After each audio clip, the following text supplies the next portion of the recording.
tous là. Comment ça va ici? Bon, petite vidéo express.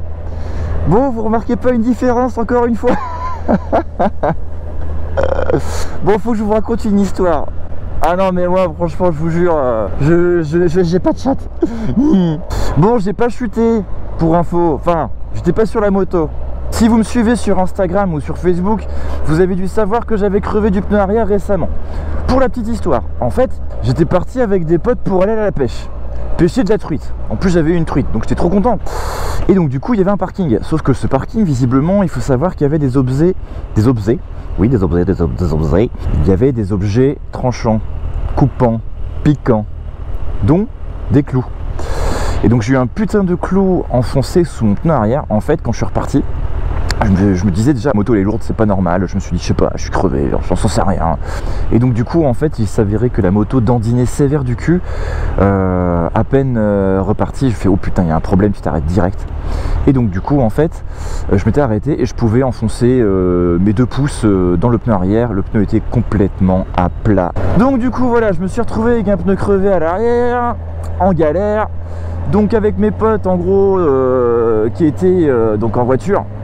Ils sont mis à l'arrière, mode warning. Moi j'étais en mode 15 km/h, genre à 2 à l'heure et tout.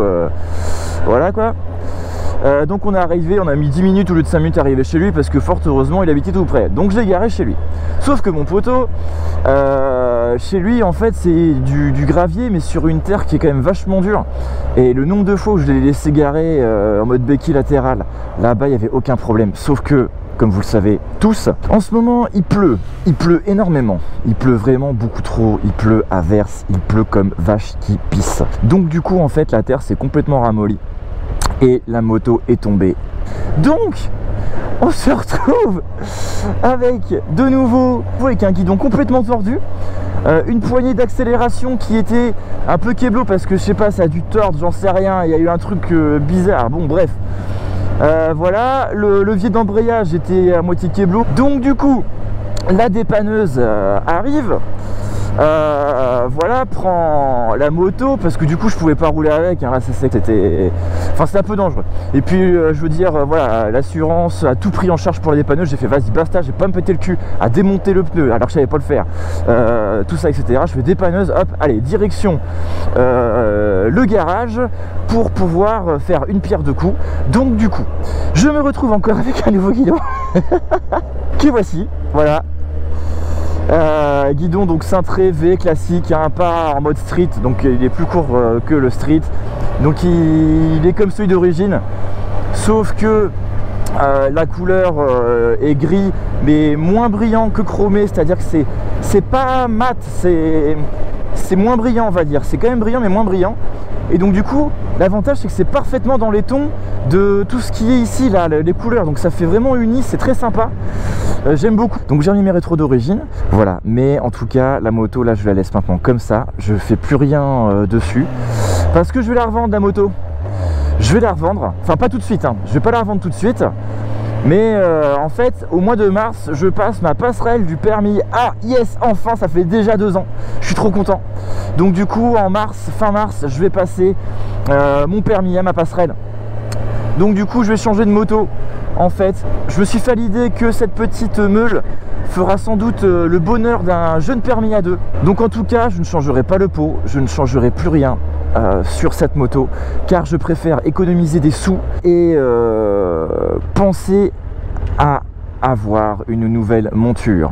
Et je garde la petite surprise pour la nouvelle moto.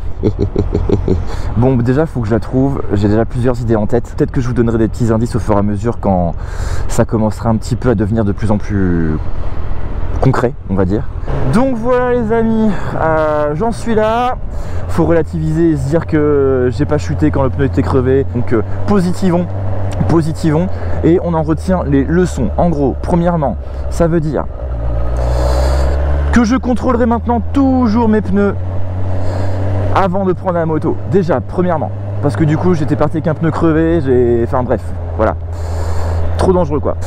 Deuxième point, jamais je ne garerai sur un terrain un peu douteux je sais pas, je mets dans mon sac une petite planche, tout ce que tu veux, je sais pas, mais en tout cas voilà. Et avec la béquille centrale, si ma prochaine moto aura une béquille centrale, je la garerai toujours sur la béquille centrale le plus possible, enfin dès que je peux, même tout le temps, enfin voilà, je vous jure.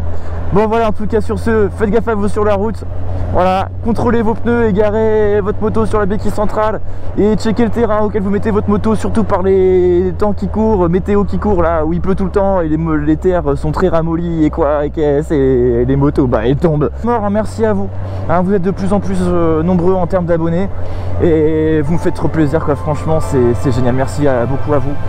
Et en tout cas voilà, soyez prudents sur la route, ride safe. Allez, gros bisous à tous, ciao les gars.